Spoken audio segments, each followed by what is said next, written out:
Assalamu alaikum, namaste everybody, and welcome to the news hour with your favorite host and host Jennifer Rogers. And if you're new to our channel, do not forget to share this video with all your friends and family so they are aware about all the things happening in Qatar and all around the world. And with that, we are also available on Instagram, Facebook, and Twitter, where we post a lot of interesting content. And it's just for you. Do not forget to check out our YouTube channel, which is also called Qatar Day. And do not forget to check out our other channel, which is called qatarday.com. And with this, I have about 4 local news and 2 international. So let's just get into it. The first one being the partial traffic closure on Ali bin Abdullah Street. So the Public Work Authority, ASGAL, has announced a partial closure on Ali bin Abdullah Street between Al-Mirkab roundabout and Ali bin Abdullah intersection. Now one lane in each direction will be closed, while the other lane will remain open starting Thursday, the 5th of November 2020, for a duration of 6 months in coordination with the General Directorate of Traffic to enable expansion and upgrading work at Ali bin Abdullah Street within the Doha Rental Development and Beautification Project. Now, the Public Work Authority will install road signs advertising the motorcyclist for the closure. ASGAL requested all road users to abide by the speed limit and follow the road signs to ensure their safety. Now, with this, let me get to the other update of the day, which is the completion of road leading to some sports and service facilities in Doha. So the Public Work Authority, ASGAL, announced the completion of upgrading work of roads leading to some sports and service facilities in Doha as part of the road improvement work of junction and roundabout in various areas of Greater Doha. The project also involved the improvement of local infrastructure, utilities, and the construction of service roads as part of ASGAL's plan to improve the efficiency of exiting road networks in Doha city. Now, for example, Khalid Al Qureshi, project engineer at the Western Area section and the ASGAL road project department, said that the project complete work involved the construction of 1.4 kilometers of new roads and the development of a service road, as well as upgrading and widening the exit local roads and around Qatar Sports Club by adding more lanes to them, including streets which have been expanded and improved throughout the project. Now, with this, in addition, 2 new roads were constructed. The first one links to a street with the backside entrance of the club until Khalifa International Tennis and Squash Complex, and while the second road connects to Khalifa Street with Qatar Sports Club. Both routes will serve as 2 non-entries or entrances to the club, along with the existing one at Al Marakia Street. Now, in addition to the upgrading Qatar Sports road network and enhancing the connectivity with the nearby main streets, the project scopes for work involved on upgrading of the street lighting system and the installation of new lightning poles.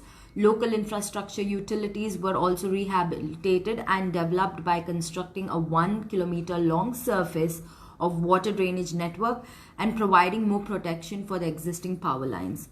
Now, with this, let me get to the third update of the day, which is the effects of the Qatar minimum wages and labor reform laws on contracting companies.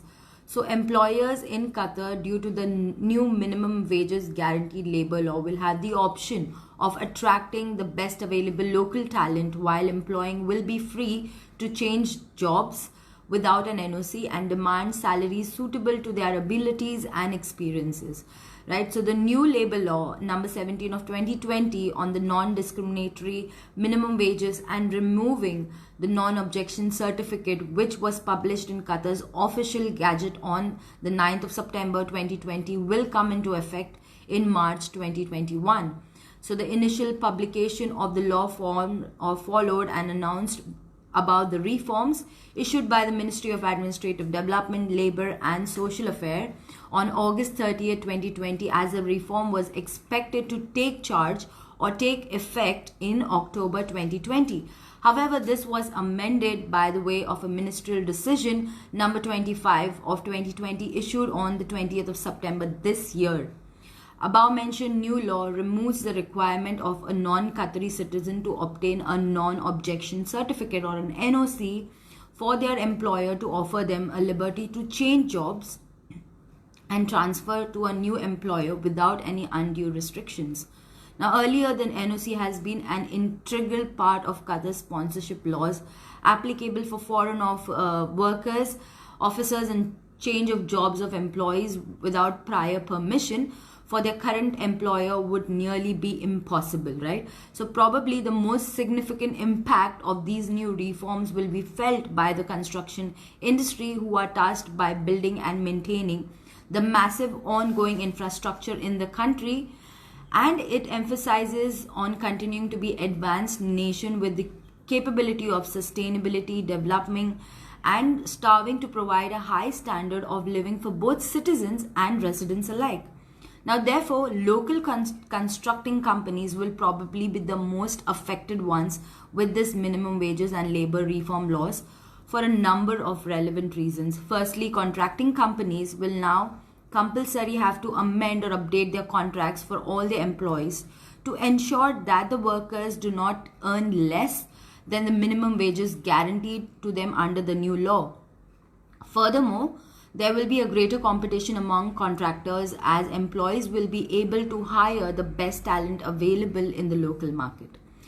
Now, with this, let me get to the fourth update of the day, which is Awqaf has called upon all their Muslim brothers and sisters to pray for rains on Thursday. So the Ministry of Awqaf and Islamic Affairs have called upon all Muslims in the state to perform the rain-seeking prayer on Thursday, November 5th at 6 a.m. local time at a number of mosques in the country, in line with the Sunnah of Prophet Muhammad, peace be upon him, to pray for rainfall when rain is lacking. The ministry prepared 78 mosques for prayers. In a statement, ministry reminded the Muslims of the requirement of acceptance of the dua, pleading to Allah, which includes fasting, offering sadaqah, and repenting to Allah, cleaning their bodies and using miswak. Now, His Excellency or His Highness has called for a prayer to be performed across the country on Thursday morning. His Highness the Amir will perform the prayers with the crowd of worshippers at Al-Wajba prayer ground. Awqaf published this on their social media site as a list of the prayers places where the rain prayer will be held. So if you want me to put down the list of all the mosques that are holding this rain prayers, you can just let me know. I'll put it down in the comment section for you guys. And with that, let me get to the international bit of the day, which is now Saudi Arabia is allowing Umrah for pilgrims from abroad. So Saudi Arabia has now allowed international pilgrims to perform Umrah after a 7-month halt due to the coronavirus break. The move was a part of the gradual Saudi measures to ease the restrictions imposed to stem the spread of the virus in the kingdom. Now, under the new measure, 20,000 pilgrims and 60,000 worshippers per day can be allowed to perform the ritual at the Grand Mosque, where the Kaaba is located, according to the state-run channel. On the October 4th, Saudi authorities allowed Saudi and foreign residents to the kingdom to perform prayers at the Grand Mosque with a 30% capacity of 6,000 people a day. On October 18, the kingdom allowed 15,000 pilgrims per day to perform Umrah.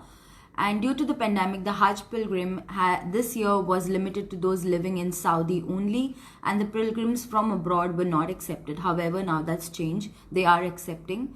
So, the Umrah is the Islamic pilgrim to the holy city of Mecca, and the Muslims can undertake this any time of the year. But now Saudi has registered 347,000 cases, including 5,400 death cases since the first case of corona was detected in the kingdom in March. Now with that, let me get to the last international update of the day, which is Oman cuts quarantine days for visitors. So previously, visitors required to quarantine for 2 weeks in Oman, right, when you land. Now, those arriving in the country must take a second PCR test upon arrival. But the visitors to the Sultanate of Oman will now only have to present a valid negative PCR test and quarantine for a shorter period of 7 days, state news agency ONA said. Now, previously, the visitors arriving the country must take a second PCR test upon arrival. But last month, the Ministry of Education said that all students except for 12th grade will continue remote education as part of the coronavirus safety measures. But the students from grade 1 to 11 will study through the remote learning system except for grade 12. And school opened on November 1st after Oman's Supreme Committee confirmed its decision for the academic year. Although the teaching moderately will be both online and offline to ensure the safety of the students, teachers and the staff. School buses were also allowed to operate at half capacity in classes will be based on hours of study depending on the category of the schools. Social distancing, wearing of mask, washing of hands at frequent intervals have been made mandatory. Now, the Sultanate has reported about 1,15,000 cases since the start of the pandemic, with now it has about 105,000 recovered patients and 1,246 deaths in the past ever since the corona has started. So with this, I'm done with all the updates for today. Thank you so much for logging on to Qatar Day. Keep loving, keep supporting, keep watching Qatar Day, the pulse of the nation. Me, your host, and those Jennifer Rogers, and I'll see you guys tomorrow. Same time, same place. Until then, remember to look after yourself. It's very, very important you stay safe, you stay healthy. And I'll see you guys tomorrow. Khuda Hafiz. Bye-bye.